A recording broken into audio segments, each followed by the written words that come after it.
Hello guys, hello Libra, welcome dito sa aking channel. Kapalaran 888 Libra. Alamin natin kung anong messages, vibration, gabay energy para sa iyong lahat. Last 2 weeks to ng May 2024. Kunin natin lahat ng energy na gustong lumabas dito Libra. Okay, first 3 cards natin. Number 8, number 12, number 3, number 2. Wow, Libra. Nakikita ko sa'yo dito, yung mga plano mo sa buhay, yung vision mo sa financial, career, financial, money, earthly things, tangible things, or kano pa man, ay posibleng makukuha mo yung finalization, 'di ba? Fulfillment and conclusion. Tingnan mo, 'di ba? Balance. So, this last 2 weeks ng May, alam mo na kung ano yung gusto mong gawin. Siguro mayroon kang manifestation, may goals ka sa buhay na posibleng matutupad this last 2 weeks ng May. Matatapos, pwedeng yung isang chapter sa buhay mo ay posibleng matapos na. Pwedeng nakapagpatapos ka ng pag-aaral, retire ka na, tapos yung kontrata mo. So, marami ditong konklusyon, maraming decision making na tatapusin mo, balance, fulfillment. Positive to, positive. Especially sa pera. Sinasabi ng barahan na nakapag-desisyon ka na. Nakapag-desisyon ka na gawin kung ano yung alam mo na katuparan ng pangarap mo. Parang ganun. So, sobrang celebration, sobrang excitement, passion, drive, determination. Ito na mararamdaman mo, Libra. Ang pakiramdam na to is yung OFW na malapit nang mag-travel pa uwi ng Pilipinas. Excited ka, makita yung family. Malapit ng graduation, malapit na birthday celebration. Yung malapit na mga okasyon.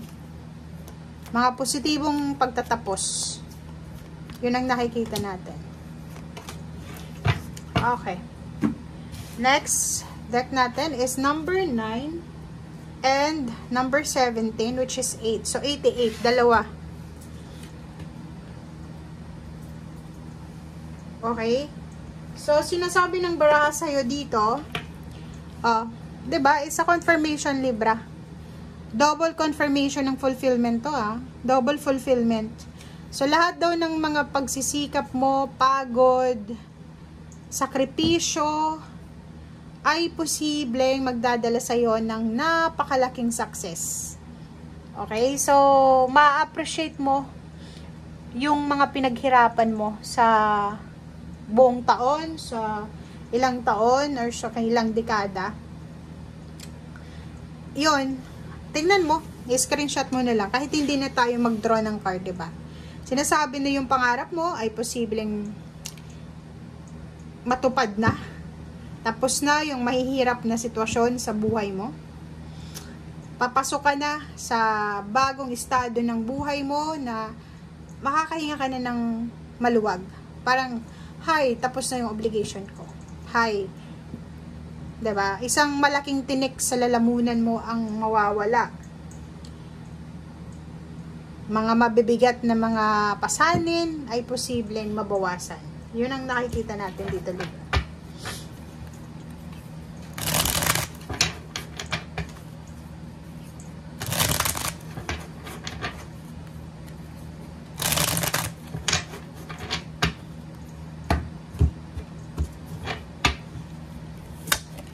Okay, Page of Wands and 3 of Swords. Ooh.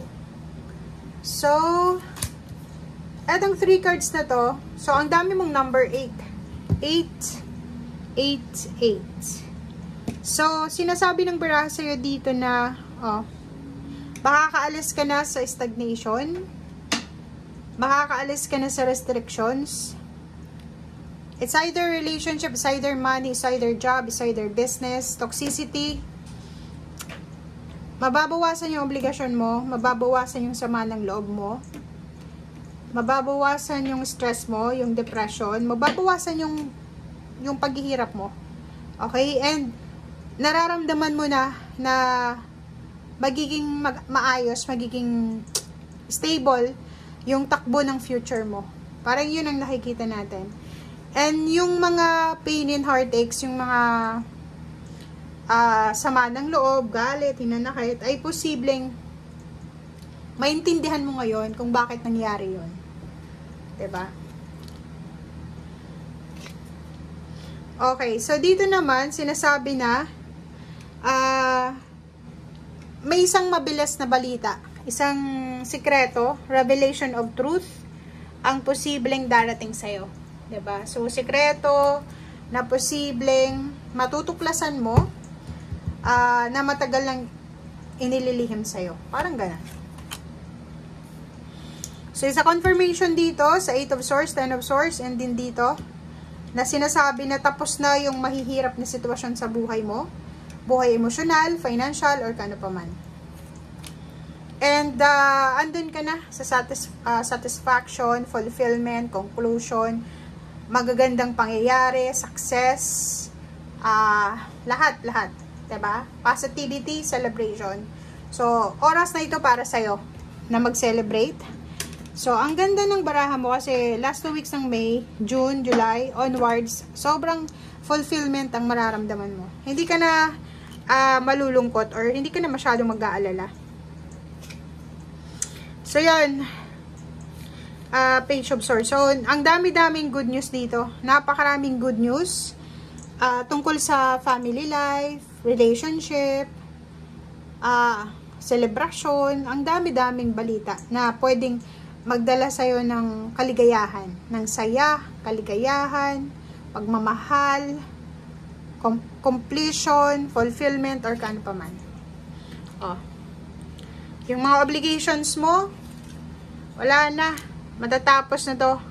Aapo yung cups mo, Libra, sa wakas, makukuha mo na yung completion. Sa wakas, makukuha mo na yung talagang deserve mo na blessing. Makukuha mo na yung deserve mo na harmony and balance. Yung kaligayahan. Paghihirap. Parang ganun. Yung sleepless nights mo, sakripisyo. Diba? So, ganun daw. Paulit-ulit lang yung baraha mo dito. Sinasabi sa'yo na makakalis ka na. Mapuputol na lahat ng paghihirap mo. Tapos na yung difficult situation. Okay? So, time na para makapag-enjoy. Thank you guys and see you again. Bye!